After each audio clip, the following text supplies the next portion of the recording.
ஒரு மனைவி தன் கணவன் திருமண ஆல்பத்தில் இருந்த தன்னுடைய எல்லா படங்களையும் வெட்டி எடுத்துவிட்டு மனைவியின் படங்கள் மட்டுமே வைத்திருப்பதை பார்த்தாள். அவளுக்கு தன் கணவன் மீது சந்தேகம் வந்தது. ஒருவேளை அவருக்கு புத்தி சுவாதீனம் இல்லையோ அல்லது தன்னை விட்டு பிரிய நினைக்கிறாரோ என்று பயந்தாள். ஒரு நாள் தன் கணவன் ஒரு புதிய பெண்ணுடன் புகைப்படம் எடுத்துக்கொள்வதையும் பார்த்தாள். அவள் வீட்டிற்கு வந்தபோது அங்கே விவாகரத்து பத்திரங்கள் தயாராக இருந்தன. ஆனால் அவளது கணவன் சிரித்து கொண்டே ஒரு மருத்துவ அறிக்கையை காட்டிவிட்டு சொன்னார், நான் என் படங்களை வெட்டியது ஏதோ கோபத்தில் இல்லை. என் இறப்பிற்கு பிறகு என் இடத்தில் இந்த படத்தில் யார் இருப்பாரோ அவர்தான் உன்னை பார்த்து கொள்வார் என்பதற்காகத்தான். மாலதிக்கும் ரமேஷுக்கும் திருமணமாகி 12 வருடங்கள் ஆகிவிட்டன. ஆனால் அந்த 12 வருடங்களில் அவர்கள் வீட்டில் ஒரு குழந்தையின் அழுகை சத்தம் கூட கேட்கவில்லை. பெரிய வீடும் உயர்ந்த சுவர்களும் அவர்களுக்கு ஆரம்பத்தில் பெருமையாக தெரிந்தாலும் இப்போது அந்த கதவுகளும் ஜன்னல்களும் அவர்களை பார்த்து பயமுறுத்துவது போல் இருந்தன.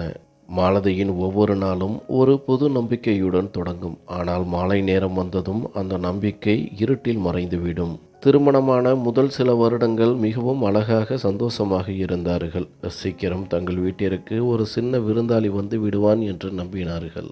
ஆனால் காலம் ஓடிக்கொண்டே இருந்தது. மாலதியின் மடி மட்டும் நிறையவே இல்லை. வைத்தியம், மருந்துகள், வேண்டுதல்கள் என்று எதையுமே அவர்கள் விட்டு வைக்கவில்லை. ஆனால் டாக்டர்கள் கொடுத்த ரிப்போர்ட் ஒரு கசப்பான உண்மையை சொன்னது. அவர்களுக்கு குழந்தை பிறக்க வாய்ப்பே இல்லை என்பதுதான் அது. ஒரு பெண்ணிற்கு இது எவ்வளவு பெரிய கஷ்டம் என்பது மாலதிக்கு தெரியும். அதனால் அவள் மெல்ல மெல்ல விசேஷங்களுக்கு போவதையும் உறவினர்களை பார்ப்பதையும் தவிர்த்தாள்.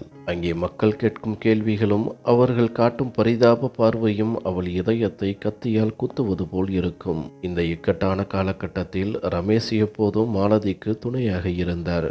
அவர் மிகவும் நல்லவர், அன்பானவர். குழந்தை இல்லாத குறையை மாலதிக்கு அவர் ஒருபோதும் காட்டியதே இல்லை. மாலதி, நீதான் எனக்கு எல்லாமே, எனக்கு உன்னை தவிர வேறு யாரும் வேண்டாம் என்று சிரித்து கொண்டே சொல்வார். அவர் சொன்ன அந்த ஆறுதல் வார்த்தைகள்தான் மாலதிக்கு ஒரு மருந்தாக இருந்தது. ஆனால் கடந்த சில மாதங்களாக ரமேஷ் மாறிவிட்டதாக மாலதி உணர்ந்தாள். எப்போதுமே சீக்கிரம் வீட்டிற்கு வரும் ரமேஷ் இப்போது அலுவலகத்தில் இருந்து வர மிகவும் நேரமானது. அவர் முகத்தில் எப்போதும் ஒரு ஆழ்ந்த யோசனையும் ஒருவித சோகமும் இருந்தது. அவர் மாலதியின் கண்களை பார்த்து பேசுவதை தவிர்த்தார். மாலதி அவரிடம் பேச முயன்ற பொழுதெல்லாம் எனக்கு மிகவும் களைப்பாக இருக்கிறது என்று சொல்லிவிட்டு தூங்கிவிடுவார்.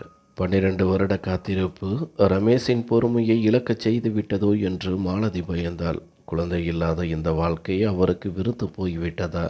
அந்த வெறுப்பை மட்டும் அவளால் தாங்கிக் கொள்ள முடிந்திருக்கும். ஆனால் விஷயம் அதைவிட பயங்கரமாக இருந்தது. ரமேஷின் உடல்நிலை மோசமாகி கொண்டே போனது. அவர் முகம் வெளிரி போய் கண்களை சுற்றி கருப்பு வளையங்கள் வந்திருந்தன. மாலதி கேட்கும் பொழுதெல்லாம் வேலை அதிகம் என்று சொல்லி தட்டி கழித்து விடுவார். ஆனால் ஏதோ தவறாக நடக்கிறது என்று மாலதியின் மனம் அடித்து கொண்டது. ஒரு ஞாயிற்றுக்கிழமை மதியம் அந்த பயங்கரமான உண்மை அவளுக்கு தெரிய வந்தது. ரமேஷ் வெளியே போயிருந்தார். மாலதி வீட்டை சுத்தம் செய்து கொண்டிருந்தாள். பழைய பொருட்கள் இருக்கும் அறையை சுத்தம் செய்யலாம் என்று போனால் அங்கே ஒரு பழைய இரும்பு பெட்டி இருந்தது. அதில் அவர்கள் திருமணத்தின் போது வாங்கிய ஞாபக சின்னங்கள் இருந்தன. அந்த பழைய நினைவுகளை பார்க்கலாம் என்று அவள் பெட்டியை திறந்தாள். மேலேயே அவர்கள் திருமண ஆல்பம் இருந்தது. அதுதான் அவர்கள் வாழ்க்கையின் மிக அழகான சொத்து. மாலதி அதை எடுத்து மார்போடு அணைத்து கொண்டாள். தரை மீதே உட்கார்ந்து ஆல்பத்தை திறந்தாள். ஆனால் முதல் பக்கத்தை பார்த்ததும் அவளுக்கு தூக்கி வாரி போட்டது. முதல் பக்கத்தில் ரமேஷும் மாலதியும் மேடையில் உட்கார்ந்திருக்கும் அழகான படம் இருக்க வேண்டும். ஆனால் அங்கே மாலதி மட்டும் தனியாக இருந்தாள். யாரோ ரமேஷின் உருவத்தை மட்டும் மிக அழகாக வெட்டி எடுத்து விட்டார்கள். மாலதிக்கு இதயம் வேகமாக துடித்தது. ஒருவேளை தெரியாமல் கிழிந்திருக்குமோ என்று நினைத்து அடுத்த பக்கத்தை திருப்பினாள். அவளுக்கு பயத்தில் கை கால்கள் நடுங்க தொடங்கின. அந்த பக்கத்திலும் அதேதான் நடந்திருந்தது. ரமேஷும் மாலதியும் சேர்ந்து இருக்கும் எல்லா படங்களிலும் ரமேஷ் காணாமல் போயிருந்தார். மாலதி மட்டும் தனியாக தெரிந்தாள். அந்த வெட்டப்பட்ட இடங்கள் ஒரு வெறுமையை காட்டின. யாரோ திட்டமிட்டு ஒரு சின்ன தவறு கூட இல்லாமல் இதை செய்திருந்தார்கள். இது ஒரு குழந்தையின் வேலை இல்லை என்பது அவளுக்கு புரிந்தது. ஏனெனில் அந்த வீட்டில் குழந்தையும் இல்லை. யாரோ ஒருவர் மிகவும் நிதானமாகவும் கவனமாகவும் இந்த வேலையை செய்திருக்கிறார்கள் என்பது மட்டும் மாலதிக்கு புரிந்தது. அவளுக்கு கைகள் நடுங்கின. ஆல்பத்தின் அடுத்தடுத்த பக்கங்களை வேக வேகமாக திருப்பினாள். 3வது பக்கம், 4வது பக்கம், ஏன் ஆல்பம் முழுவதுமே அப்படித்தான் இருந்தது. அவர்கள் திருமணத்திற்கு பின் நடந்த விசேஷங்கள், சுற்றுலா சென்ற இடங்கள் என அனைத்து அடையாளத்தையும் எல்லா இடத்திலிருந்தும் அளிக்கப்பட்டிருந்தது. அங்கே மாலதி மட்டுமே தனியாகவும் சோகமாகவும் நின்றிருந்தாள். மாலதிக்கு தன் வாழ்க்கை புத்தகத்திலிருந்து தன் கணவனின் பெயர் யாரோ அழித்து விட்டது போல் ஒரு உணர்வு ஏற்பட்டது. அவளுக்குள் 1000 கேள்விகள் எழுந்தன. இதை யார் செய்தது? ஏன் செய்தார்கள்? ஏதாவது எதிரி வீட்டிற்குள் புகுந்து விட்டானா? ஆனால் வீட்டின் சாவி அவளிடமும் ரமேஷிடமும் மட்டும்தானே இருக்கிறது. அப்படியே திருடன் யாராவது உள்ளே வந்தாலும் ஏன் வெறும் புகைப்படங்களை மட்டும் வெட்டப் போகிறான்? இந்த செயல் ஏதோ ஒரு மனநோயாளி செய்வது போலவோ அல்லது ஒருவரை தீவிரமாக வெறுப்பவர் செய்வது போலவோ இருந்தது. மாலதியின் எண்ணம் ரமேஷ் பக்கம் போனது. ஆனால் அவளது மனம் அதை ஏற்க மறுத்தது. தன் புகைப்படங்கள் மீது அதிக ஆசை கொண்ட ரமேஷ், அந்த நினைவுகளை தன் சொத்தாக கருதும் ரமேஷ் ஏன் தன் கையாலேயே தன்னை வெட்டி எறிய போகிறார்? மாலதி அந்த ஆல்பத்தை அங்கேயே மூடி வைத்தாள். பயந்த கண்களோடு அறையை சுற்றி பார்த்தாள். அந்த வீட்டின் காற்றிலேயே ஏதோ ஒரு விசித்திரமான அந்நியத்தன்மை கலந்திருப்பதை அவள் உணர்ந்தாள். மாலை ரமேஷ் வீட்டிற்கு வந்தபோது மாலதி தன் பயத்தை மறைத்து கொண்டு கஷ்டப்பட்டு சாதாரணமாக இருந்தாள். அவள் ரமேஷின் முகத்தையே கவனித்து கொண்டிருந்தாள். அவர் முகத்தில் எப்போதும் போல ஒரு சோகமும் களைப்பும் இருந்தது. மாலதி தைரியத்தை வரவழைத்து கொண்டு, ரமேஷ், நீங்கள் சமீப காலமாக மிகவும் கவலையாக இருக்கிறீர்கள். ஏன், எதுவும் பிரச்சனையா என்று கேட்டாள். ரமேஷ் தன் தேநீர் கோப்பையை உதட்டில் வைத்தபடி அலட்சியமாக, ஒன்றுமில்லை மாலதி, எல்லாம் சரியாகத்தான் இருக்கிறது. நீ சும்மா வீணாக கற்பனை செய்து கொள்கிறாய் என்றார். மாலதியால் மேற்கொண்டு எதுவும் பேச முடியவில்லை. ஆல்பத்தை பற்றி அவரிடம் கேட்க துடித்தாள். ஆனால் ரமேஷ் கோபப்படுவாரோ அல்லது தன்னால் தாங்க முடியாத ஏதோ ஒரு உண்மையை சொல்லிவிடுவாரோ என்ற பயத்தில் அமைதியாகிவிட்டாள். அன்று இரவு மாலதி தூங்குவது போல் நடித்தாள். ஆனால் அவள் கண்கள் திறந்தே இருந்தன. நள்ளிரவில் ரமேஷ் மெதுவாக படுக்கையை விட்டு எழுவதை கவனித்தாள். அறை முழுவதும் இருட்டாக இருந்தது. ஆனால் ஜன்னல் வழியாக வந்த திருவிளக்கின் வெளிச்சத்தில் ரமேஷ் அலமாரி பக்கம் போவதை பார்த்தாள். அவர் அலமாரியிலிருந்து ஏதோ ஒன்றை எடுத்துக்கொண்டு அறையின் மூலையில் இருந்த மேஜையில் போய் உட்கார்ந்தார். மாலதியின் இதயம் அப்போது ஒரு சுத்தியால் அடிப்பது போல வேகமாக துடித்தது. அவள் தன் மூச்சை கூட பிடித்து கொண்டு என்ன சத்தம் கேட்கிறது என்று கவனித்தாள். சிறிது நேரத்தில் காகிதத்தை வெட்டும் சடக் சடக் என்ற சத்தம் கேட்டது. அது கத்திரிக்கோள் ஓடும் சத்தம். ரமேஷ் என்ன செய்கிறார் என்று மாலதிக்கு புரிந்துவிட்டது. அவர் தன் படங்களைத்தான் வெட்டி கொண்டிருந்தார். இதை கவனித்த மாலதிக்கு முதுகில் மின்சாரம் பாய்ந்தது போல் ஒரு அதிர்ச்சி ஏற்பட்டது. இது சாதாரண விஷயம் இல்லை. இது ஒரு பைத்தியக்காரத்தனம். நள்ளிரவில் எழுந்து ஒருவன் தன் படங்களை ஏன் வெட்டப் போகிறான்? அதுவும் தன் மனைவிக்கு தெரியாமல் ஏன் செய்ய வேண்டும்? மாலதிக்கு இப்போது ரமேஷை பார்க்கவே பயமாக இருந்தது. 12 வருடம் கூடவே இருந்த மனிதன் இப்போது ஒரு மர்மமான உருவமாக தெரிந்தான்.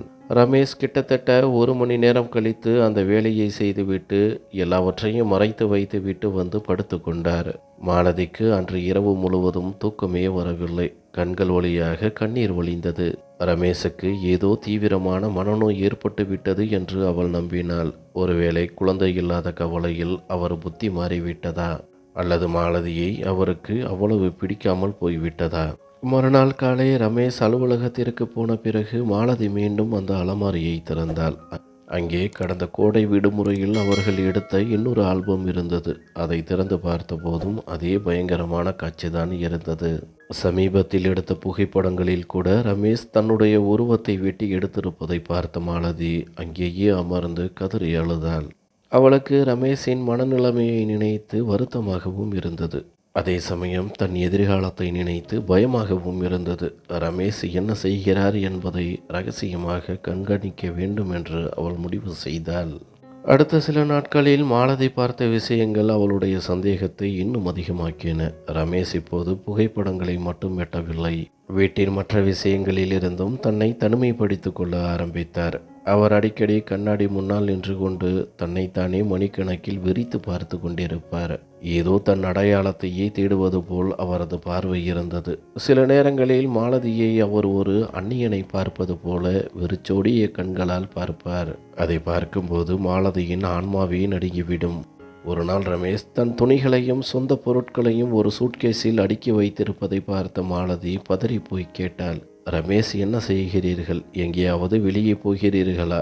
ரமேஷ் திடுக்கிட்டு போனார். யாரோ ஆழமான தூக்கத்திலிருந்து எழுப்பியது போல அவர் முகம் இருந்தது. அவர் பதற்றத்துடன், இல்லை மாலதி, சும்மா பழைய துணிகளை ஒதுக்கி வைத்தேன், யாருக்காவது ஏழைக்கு கொடுக்கலாம் என்றுதான் என்றார். ஆனால் மாலதிக்கு தெரியும், அவர் எடுத்து வைத்தது பழைய துணிகள் அல்ல, அவருக்கு பிடித்தமான மிகச்சிறந்த உடைகள். இவை எல்லாமே ரமேஷுக்கு ஏதோ ஒரு தீவிரமான மனநோய் இருப்பதை சத்தமிட்டு சொன்னது. மாலதி இணையத்தில் இது குறித்து தேடி பார்த்தபோது அது தீவிர மன அழுத்தம் போன்ற நோய்களாக இருக்கலாம் என்று அவளுக்கு தோன்றியது. இம்மாதிரி நோயாளிகள் தங்கள் மீதே வெறுப்பு கொள்வார்கள் அல்லது தங்களை அழித்து கொள்ள நினைப்பார்கள். மாலதியின் இதயம் துடித்தது. தன் சந்தோஷமான குடும்பம் அழியப் போகிறது என்று அவள் பயந்தாள். ஒருவேளை ரமேஷ் தற்கொலை செய்து கொள்ள நினைக்கிறாரா? அதனால்தான் தன் அடையாளங்களை எல்லாம் அழிக்கிறாரா?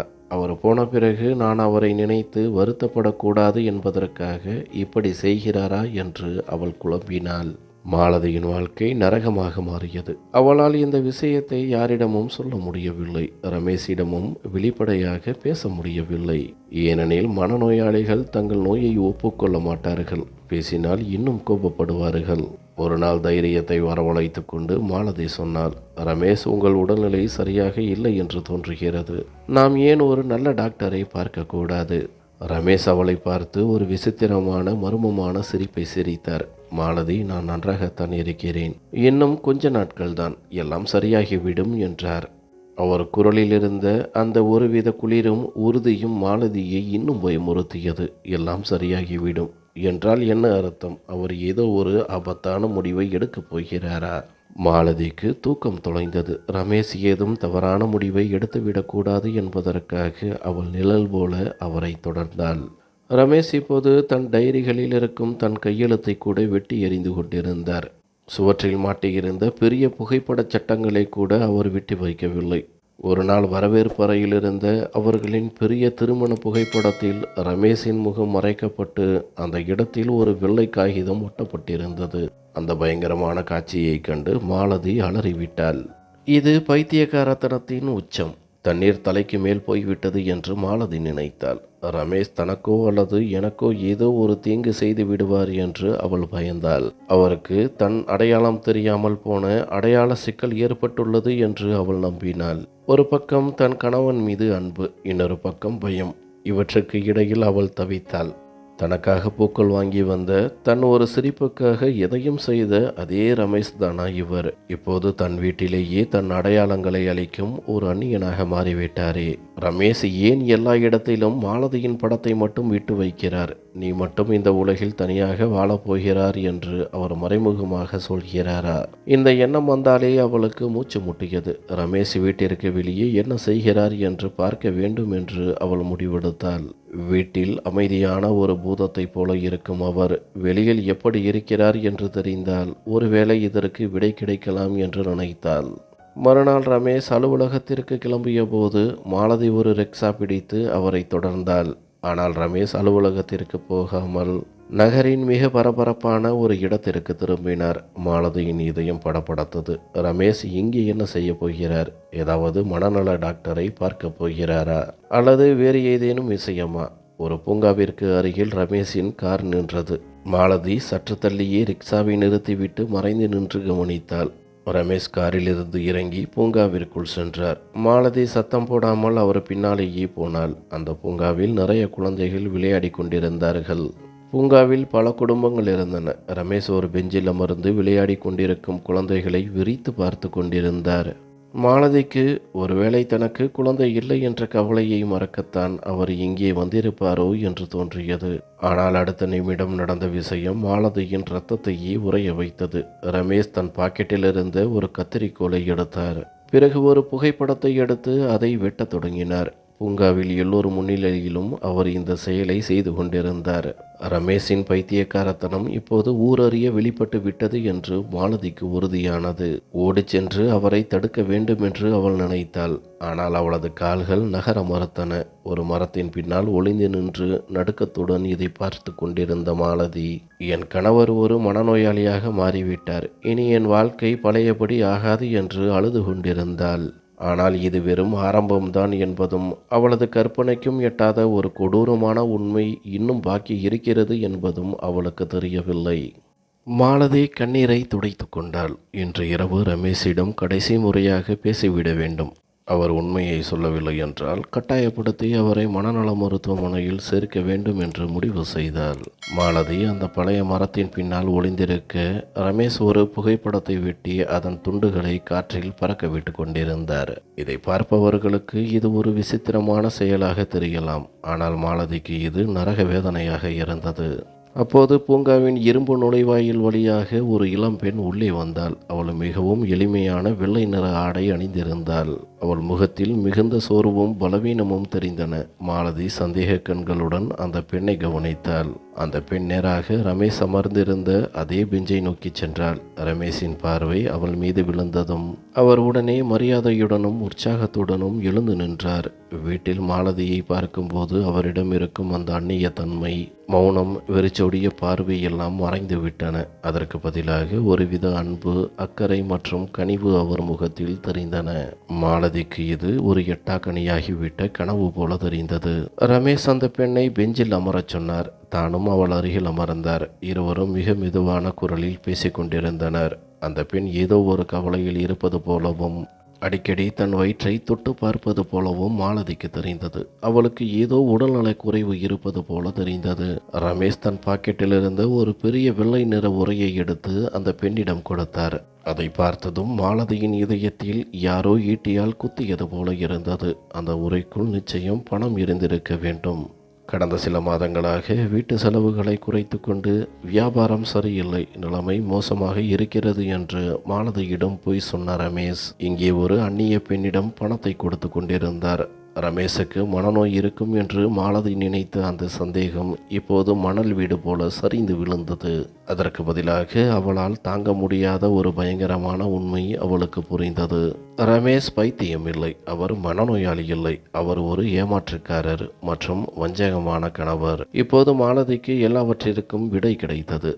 அந்த புகைப்படங்களை வெட்டியது தன்னை மாலதியின் வாழ்க்கையிலிருந்து பிரித்து கொண்டது. அந்த சோகம், தனிமை, இவை எதுவுமே ஒரு நோயின் அறிகுறி இல்லை. இவை அனைத்தும் ஒரு புதிய வாழ்க்கையை தொடங்குவதற்கான ஏற்பாடுகள். மாலதி யோசித்தாள். ரமேஷ் அந்த பெண்ணுடன் ஒரு புதிய வாழ்க்கையை தொடங்க நினைக்கிறார். 12 வருடங்களாக மாலதியால் ஒரு குழந்தையை கொடுக்க முடியாததால் அவர் இந்த வழியை தேர்ந்தெடுத்து விட்டார். மாலதியிடமிருந்து தப்பிக்கவே அவர் இதை செய்கிறார். மாலதியின் நினைவுகளில் தனது அடையாளம் எதுவும் மிஞ்சக்கூடாது என்பதற்காகவே அவர் புகைப்படங்களை அழித்து கொண்டிருக்கின்றார். மாலதியின் கண்ணீர் அருவி போல கொட்டியது. அவள் அங்கேயே புல்வெளியில் அமர்ந்து விட்டாள். தனது 12 வருட கால வாழ்க்கை, உண்மையான அன்பு, தான் செய்த தியாகங்கள் எல்லாம் மண்ணோடு மண்ணாகி போனதை அவளால் உணர முடிந்தது. ரமேஷ் அந்த பெண்ணிற்காக அருகிலிருந்த கடையில் தண்ணீர் பாட்டில் வாங்கி வந்து அதன் மூடியை திறந்து தனது கையாலேயே அவளுக்கு புகட்டுவதை பார்த்தாள். எந்த அன்பிற்காகவும் அக்கறைக்காகவும் மாலதி இத்தனை காலம் இயங்கினாலோ அது என்று வேறொரு பெண்ணின் வசமாகிவிட்டது. மாலதிக்கு இப்போது ஓடிச் சென்று ரமேஷின் சட்டையை பிடித்து உலுக்கி, என் அன்பில் என்ன குறை கண்டாய், ஏன் எனக்கு இப்படி ஒரு துரோகம் செய்தாய் என்று ஊரறிய கேட்க வேண்டும் என்று தோன்றியது. ஆனால் அவளது கால்கள் நகரவில்லை. அவளது மானம் அதை அனுமதிக்கவில்லை. ஒரு கோமாளியாக ரமேஷ் முன்னால் நிற்க அவள் விரும்பவில்லை. தனது முகத்தை முக்காடிட்டு மூடிக்கொண்டு அங்கிருந்து ஓடினாள். ரிக்ஷாவில் ஏறி வீட்டிற்கு வரும் வழியெல்லாம் அழுது கொண்டே வந்தாள். ரிக்ஷாக்காரர் கண்ணாடியில் பலமுறை திரும்பி பார்த்தார்.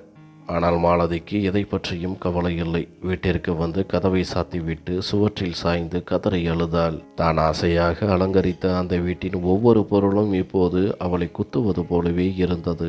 ஒரு நிமிடம் கூட இந்த வீட்டில் இருக்கக்கூடாது என்று முடிவு செய்தாள். ரமேஷ் தன்னை அடித்து துரத்துவதற்கு முன் அவளாகவே செல்வதுதான் கௌரவம் என்று நினைத்தாள். மாலதி கண்ணீரை துடைத்து கொண்டு எழுந்தாள். அலமாரியில் இருந்த தனது பெட்டியை எடுத்து துணிகளை அடுக்கினாள்.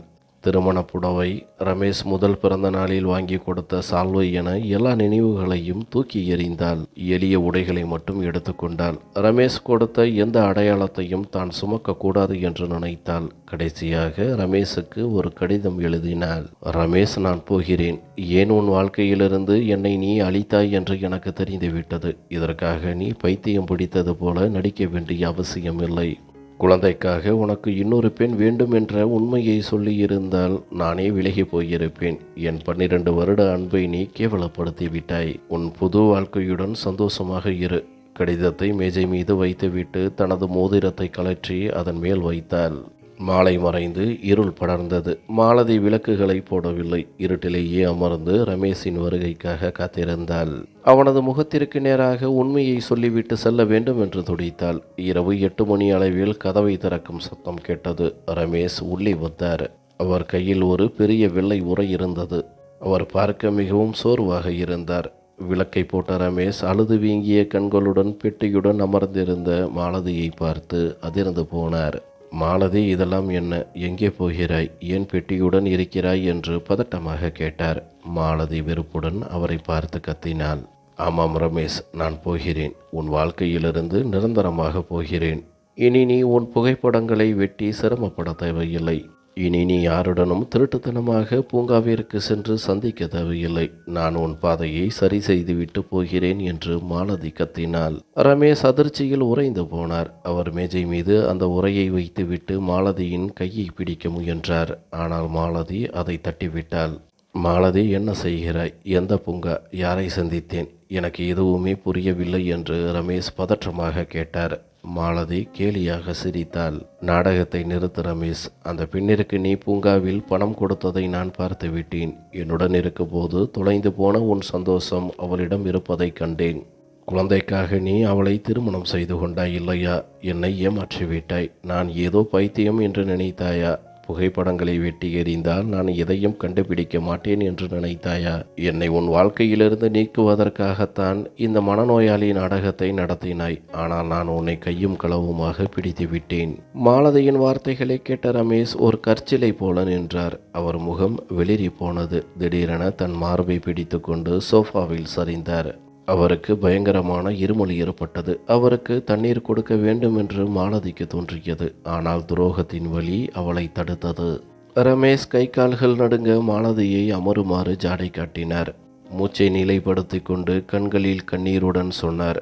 மாலதி, நீ பார்த்தது உண்மைதான். ஆனால் நீ நினைப்பது பொய். நான் வேறு யாரையும் திருமணம் செய்யவில்லை. உன்னை ஏமாற்றவும் இல்லை. முதல் நாள் உன்னிடம் எவ்வளவு அன்பு வைத்திருந்தேனோ அதைவிட அதிகமாக இப்போதும் வைத்திருக்கிறேன். பொய் சொல்லாதே என்று மாலதி கத்தினாள். அன்பு இருந்தால் என்னை இப்படி வேதனையில் துடிக்க வைப்பாயா? அந்த பெண்ணுடன் பூங்காவில் என்ன செய்தாய்? புகைப்படங்களிலிருந்து ஏன் உன்னை அழித்தாய்? ரமேஷ் தலைகுனிந்தார். அவர் கண்ணீர் தரை விரிப்பில் விழுந்தது. மாலதி, நான் உன்னை விட்டு போக வேண்டும் என்பதற்காக படங்களை வெட்டவில்லை. இன்னும் சில காலம் கழித்து நீ இந்த ஆல்பத்தை திறக்கும்போது என் முகம் உனக்கு தெரியக்கூடாது என்பதற்காகத்தான் வெட்டினேன். என் முகம் தெரிந்தால் நீ அழுது கொண்டே இருப்பாய். என் நினைவுகள் உன் வாழ்க்கைக்கு ஒரு நோயாக மாறிவிடக்கூடாது என்று நான் நினைத்தேன். மாலதிக்கு எதுவுமே புரியவில்லை. திகைப்புடன் அவரை பார்த்தாள். ரமேஷ் மேஜை மீது இருந்த அந்த உரையை காட்டிச் சொன்னார்.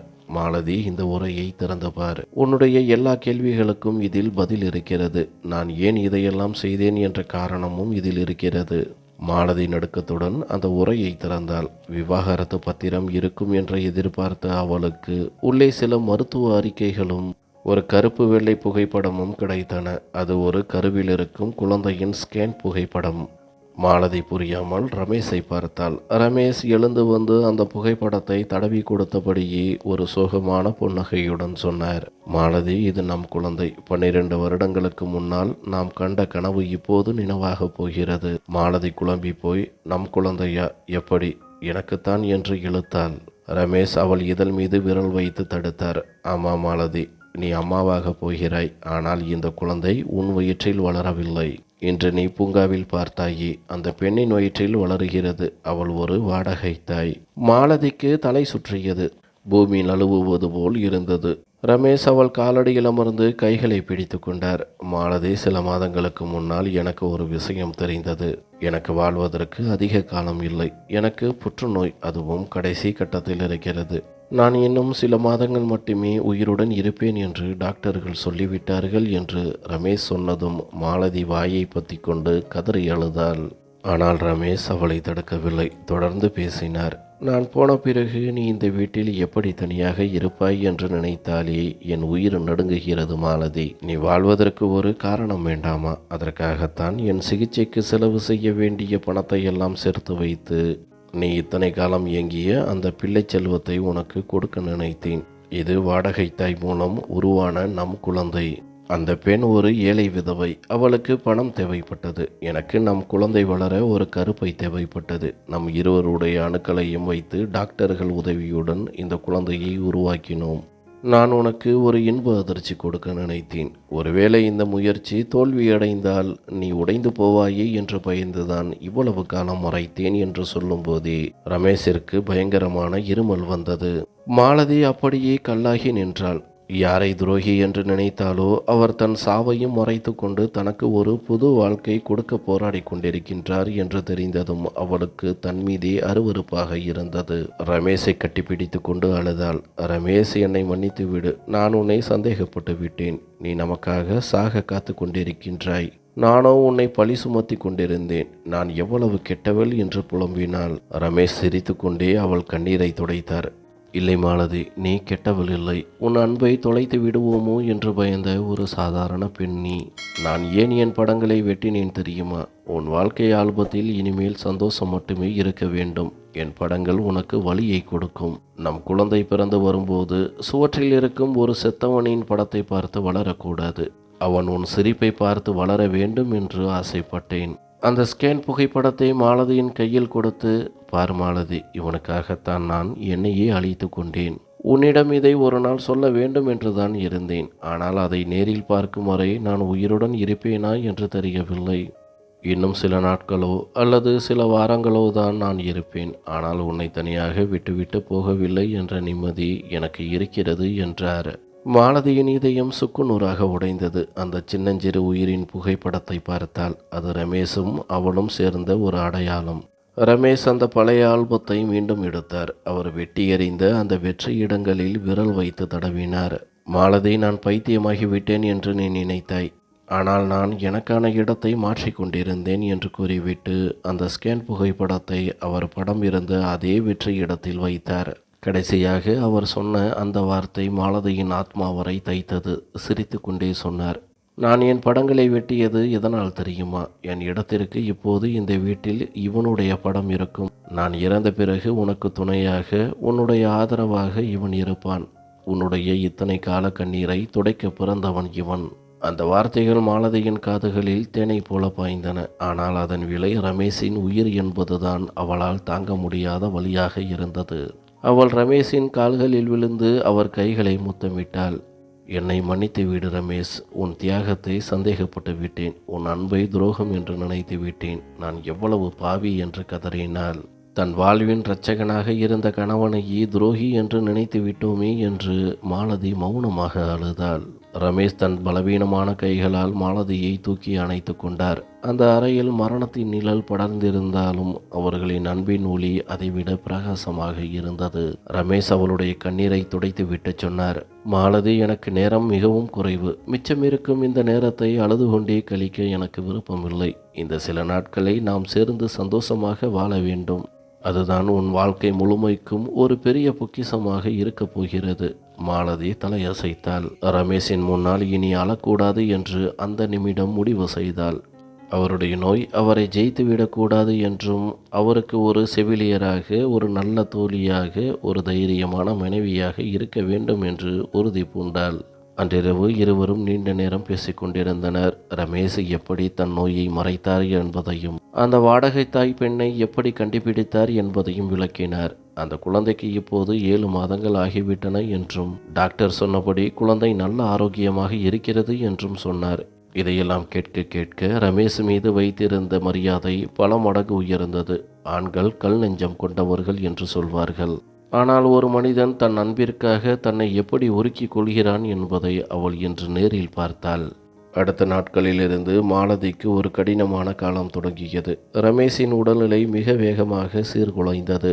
நேற்று வரை மெதுவாக நடந்து கொண்டிருந்தவர் இப்போது படுக்கையிலேயே முடங்கி போனார். மாலதி நாள் முழுவதும் அவருக்கு சேவை செய்தாள். மருந்து கொடுப்பது, கைகளாலே ஊட்டி விடுவது என அருகிலேயே இருந்தாள். வலியால் ரமேஷ் துடிக்கும் போது இரவெல்லாம் அவருடைய தலையை தடவி கொடுத்து கொண்டே இருப்பாள். ஆனால் ஒருபோதும் அவர் முன்னால் அளவில்லை. தனியாக சமையல் அறையிலோ அல்லது குளியல் அறையிலோ இருக்கும்போது மட்டும் தன் முந்தானையை வாயில் பொத்தி கொண்டு சத்தமாக கதறுவாள். ஒரு நாள் நம் குழந்தையை சுமக்கும் அந்த பெண்ணை பார்க்க வேண்டும் என்று ரமேஷ் ஆசைப்பட்டார். மாலதி உடனே ஏற்பாடு செய்தாள். அவர்கள் இருவரும் காரில் அந்த பெண்ணின் வீட்டிற்கு சென்றனர். அது ஒரு சிறிய சுத்தமான வீடு. அந்த பெண்ணை பார்த்ததும் மாலதியின் பார்வை அவளுடைய வயிற்றின் மீது விழுந்தது. அங்கே வளர்வது மாலதி மற்றும் ரமேஷின் ரத்தம், அவர்களின் அன்பின் சாட்சி. மாலதி மெதுவாக அந்த பெண்ணின் வயிற்றில் மீது கை வைத்தாள். அந்த நிமிடம் குழந்தை மெல்ல உதைத்தது. மாலதியின் கையின் அடியில் அந்த சிறு அசைவு ஒரு பெரிய உணர்வை தந்தது. தான் ஒரு தாயாக போகிறோம் என்ற அந்த முதல் உணர்வு அவளை மெய்சிலிர்க்க வைத்தது. மகிழ்ச்சியில் அவள் கண்கள் கலங்கின. சர்க்கர நாற்காலியில் அமர்ந்து இதை பார்த்து கொண்டிருந்த ரமேஷின் கண்களில் உலகத்தையே வென்ற பெருமிதம் தெரிந்தது. அவர் மாலதியை பார்த்து ஜாடை காட்டினார். பாரு மாலதி, இதற்காகத்தான் நான் ஆல்பத்தில் இருந்த இடத்தை காலியாக வைத்தேன். அங்கே ஒட்ட வேண்டிய புகைப்படம் இதுதான் என்றார். திரும்பி வரும் வழியில் ரமேஷின் உடல்நிலை மிகவும் மோசமானது. அவருக்கு இரத்த வாந்தி ஏற்பட்டது. உடனே மருத்துவமனையில் சேர்த்தனர். டாக்டர்கள் இனி ரமேஷிற்கு சில மணி நேரங்கள் மட்டுமே மிச்சம் இருக்கிறது என்று கைவிரித்து விட்டனர். மாலதி டாக்டர்களிடம் கெஞ்சி அவரை வீட்டிற்கு அழைத்து சென்றாள். ரமேஷ் ஒரு வெள்ளை மருத்துவமனை படுக்கையில் உயிரை விட விரும்பவில்லை என்பதும், மாலதியுடன் வாழ்ந்த அதே அறையில்தான் தன் கடைசி மூச்சை விட விரும்புவார் என்பதும் அவளுக்கு தெரியும். வீட்டிற்கு வந்ததும் ரமேஷ் படுக்கையில் கிடத்தப்பட்டார். மாலதி அவர் தலைமாட்டிலேயே அமர்ந்து பிரார்த்தனை செய்தாள். ரமேஷின் கண்கள் மூடியிருந்தன. சுவாசம் தடுமாறியது. நள்ளிரவு நேரம். அவர் மெதுவாக கண்களை திறந்து மாலதியின் கையை பிடித்து கொண்டார். அவருடைய கை பனிக்கட்டியைப் போல குளிர்ந்து போயிருந்தது. அவர் மெதுவான குரலில் சொன்னார், மாலதி, என் வாக்குறுதி உனக்கு ஞாபகம் இருக்கிறதா? என் படங்களை மீண்டும் அங்கே ஒட்டாதே. அந்த இடத்தை அப்படியே காலியாக விடு. நம் மகன் பிறந்து வரும்போது அவனுடைய புகைப்படத்தை அங்கே வை. மாலதி அழுது கொண்டே அவர் கையை முத்தமிட்டாள்.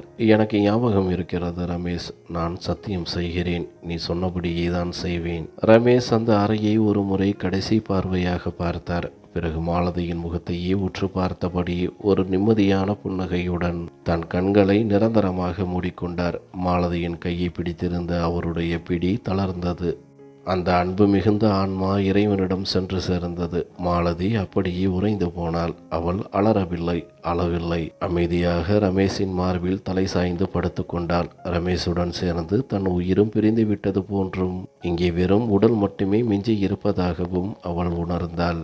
ரமேஷின் இறுதிச் சடங்கின் போது அந்த ஊரே திரண்டு வந்து அழுதது. இவ்வளவு இளம் வயதில் ஒரு அழகான குடும்பம் சிதைந்து விட்டதே என்று அனைவரும் வருந்தினர். மாலதி தனிமையில் வாடினாள். அந்த வீட்டின் அமைதி அவளை கொல்ல பார்த்தது. தினமும் அந்த ஆல்பத்தை எடுத்து வெட்டப்பட்ட அந்த இடங்களை தடவி பார்ப்பாள். பொறுமையாக இரு மாலதி, இந்த வெற்றிடங்கள் விரைவில் நிரம்பும் என்று ரமேஷ் அவளிடம் சொல்வது போலவே அவளுக்கு தோன்றும்.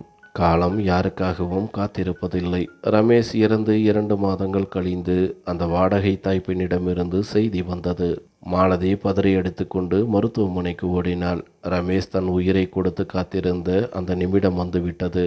பிரசவ அறையின் வெளியே மாலதி பிரார்த்தனை செய்தபடி நின்றாள். அப்போது ஒரு குழந்தையின் அழுகை சத்தம் கேட்டது. அது மாலதிக்கு ஒரு புதிய வாழ்க்கையின் ஒளியாக தெரிந்தது. நர்சு வெளியே வந்து வெள்ளை துணியில் சுற்றப்பட்ட ஒரு பச்சிளம் குழந்தையை மாலதியின் கையில் கொடுத்தார். வாழ்த்துக்கள், ஆண் குழந்தை பிறந்திருக்கிறது என்றார். மாலதி நடுக்கத்துடன் அந்த குழந்தையின் முகத்தை பார்த்தாள். அவளுக்கு தூக்கி வாரி போட்டது. அந்த குழந்தை அப்படியே ரமேஷின் அச்சு அசலாக இருந்தது. அதே கண்கள், அதே நெற்றி, அதே ஜாடை. ரமேஷே மீண்டும் பிறந்து வந்தது போல இருந்தது. மாலதி குழந்தையை அணைத்து கொண்டு விம்மி அழுதாள்.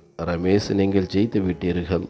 இதோ உங்கள் கனவு என் கையில். நீங்கள் மீண்டும் வந்து விட்டீர்கள் என்று வானத்தை பார்த்து சொன்னாள். மாலதி குழந்தையுடன் வீட்டிற்கு வந்ததும் இருண்டு கிடந்த அந்த வீடு ஒளியால் நிறைந்தது. குழந்தையின் சிரிப்பு சத்தம் அந்த வீட்டின் மௌனத்தை உடைத்தது. ரமேஷின் நினைவாக அந்த குழந்தைக்கு ரமேஷ் என்றே பெயர் வைத்தாள். மாலதியின் உலகம் இப்போது அந்த சின்னச்சிறு ரமேஷை சுற்றிதான் சுழன்றது. அவனுக்கு ஊட்டி விடுவதும் தாலாட்டு பாடுவதுமே அவளுக்கு வேலையாக இருந்தது. குழந்தை வளர வளர அவனுடைய குணங்களும் அப்படியே தன் அப்பாவை போலவே இருந்தன. அதே நிதானம், அதே புன்னகை. 5 வருடங்கள் ஓடின. சிறுவன் ரமேஷ் இப்போது பள்ளிக்கு செல்லத் தொடங்கினான். ஒரு நாள் மாலை சமையலறையில் மாலதி வேலை செய்து கொண்டிருந்த போது சிறுவன் ரமேஷ் கையில் அந்த பழைய ஆல்பத்துடன் ஓடி வந்தான். மாலதி அதை அலமாரியின் மேலே மறைத்து வைத்திருந்தாள். அதை பார்த்ததும் மாலதியின் கையில் இருந்த தட்டு கீழே விழுந்து உடைந்தது. சிறுவன் ரமேஷ் அப்பாவித்தனமாக கேட்டான். அம்மா, இந்த புத்தகத்தில் ஏன் எல்லா படங்களும் வெட்டப்பட்டிருக்கின்றன? நீங்கள் மட்டும் ஏன் தனியாக இருக்கிறீர்கள்? அப்பா எங்கே? மாலதி தன் கைகளை துடைத்து கொண்டு அவனை தூக்கி மடியில் அமர வைத்து கொண்டாள். ரமேஷ் செய்த உயில் அல்லது ஆசை நிறைவேற வேண்டிய நேரம் வந்து விட்டது. மாலதி அவனுடைய சின்ன கைகளை முத்தமிட்டு சொன்னாள். கண்ணா, உன் அப்பா எங்கும் போகவில்லை, உன்னோடு தான் இருக்கிறார். மாலதி இன்னொரு உரையை எடுத்தாள். அதில் சிறுவன் ரமேஷ் பிறந்ததிலிருந்து இப்போது வரை எடுத்த அழகான புகைப்படங்கள் இருந்தன. மாலதி பசையை எடுத்துக்கொண்டு அவனிடம் சொன்னாள். கண்ணா, உன் அப்பா இந்த இடங்களை உனக்காகவே காலியாக விட்டு சென்றார். அவர் இடத்திற்கு நீ வர வேண்டும் என்று அவர் ஆசைப்பட்டார். மாலதி ஒவ்வொன்றாக அந்த வெற்றி இடங்களில் சிறுவன் ரமேஷின் புகைப்படங்களை ஒட்டத் தொடங்கினாள். திருமண படத்தில் ரமேஷின் இடத்திற்கு பதில் 5 வயது சிறுவன் ரமேஷின் படம். மாலதியின் மடியில் கை குழந்தையாக இருந்த படம். ஆல்பத்தின் ஒவ்வொரு பக்கமும் இப்போது சிறுவன் ரமேஷின் புன்னகையால் நிறைந்தது. ஆல்பம் முழுமையாக முடிந்தபோது அந்த பக்கங்களில் இருந்த சோகமும் வெறுமையும் மறைந்து அங்கே ஒரு புதிய எதிர்காலமும் நம்பிக்கையும் தெரிந்தது. சிறுவன் ரமேஷ் மகிழ்ச்சியில் கை தட்டினான். அம்மா, இப்போது பாருங்கள், நாம் எல்லோரும் ஒன்றாக இருக்கிறோம். அப்பாவுக்கும் இது பிடிக்கும் தானே என்றான். மாலதி அவனை கட்டிப்பிடித்து கொண்டு, ஆமாம் கண்ணா, அப்பா எங்கே இருந்தாலும் இதை பார்த்து சிரித்து கொண்டிருப்பார் என்றாள். அன்று இரவு மாலதியின் கனவில் ரமேஷ் வந்தார். அவர் கையில் இப்போது முழுமையடைந்த அந்த ஆல்பம் இருந்தது. அவர் மாலதியின் தலையில் கை வைத்து, நன்றி மாலதி, என் குடும்பத்தை பாதுகாத்ததற்கும் என் அடையாளத்தை வாழ வைத்ததற்கும் என்று சொல்லி புன்னகைத்தார். மாலதி கண் விழித்து பார்த்தபோது அதிகாலை பொழுது புலர்ந்திருந்தது. அவள் மனதிற்குள் ஒரு பெரிய நிம்மதி ஏற்பட்டது. அன்பு ஒருபோதும் சாவதில்லை என்பதை அவள் உணர்ந்தாள். அது உருவம் மாறுகிறது, ஒரு முறை கணவனாக, இன்னொரு முறை குழந்தையாக. ரமேஷ் மறைந்தாலும் அவர் விட்டு சென்ற அன்பின் விதை மாலதியின் வாழ்க்கையை பசுமையாக்கியது. ஒரு காலத்தில் குழந்தை இல்லை என்ற ஏளன பேச்சுக்களிலும் ஏமாற்றத்திலும் மூழ்கியிருந்த அந்த வீட்டில் இப்போது நம்பிக்கையின் சூரியன் பிரகாசித்தது. மாலதி ஜன்னலை திறந்து அந்த அதிகாலை காற்றை சுவாசித்தாள். அந்த காற்றில் ரமேஷின் வாசனை கலந்திருப்பது போலவும், வாழ்க்கை நின்றுவிடாது மாலதி, தைரியமாக வாழு என்று அவர் சொல்வது போலவும் உணர்ந்தாள். மாலதி வானத்தை பார்த்து மனதிற்குள் உறுதி பூண்டாள். சத்தியம் செய்கிறேன் ரமேஷ், உங்கள் மகனை இந்த உலகம் உங்கள் பெயரால் அடையாளம் காணும் அளவிற்கு ஒரு சிறந்த மனிதனாக வளர்ப்பேன். அவள் அந்த ஆல்பத்தை மேஜை மீது வைத்தாள். அதிகாலையின் முதல் சூரிய கதிர் அந்த ஆல்பத்தின் மேல் விழுந்தது. அந்த வெட்டப்பட்ட படங்கள் இப்போது மீண்டும் இணைந்து விட்டன.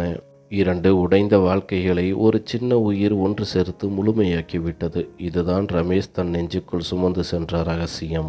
இதுவே மாலதிக்கு வாழ கற்றுக் கொடுத்த உண்மை. ஒரு காலத்தில் வலியின் கதையாக இருந்த அந்த புகைப்படங்கள் இப்போது அன்பின் மற்றும் தியாகத்தின் அழியாத காவியமாக மாறிவிட்டன. அந்த வீட்டின் சுவர்கள் இப்போது மௌனமாக இல்லை. அவை ரமேஷின் அந்த உன்னதமான அன்பிற்கு சாட்சியாக நின்றன.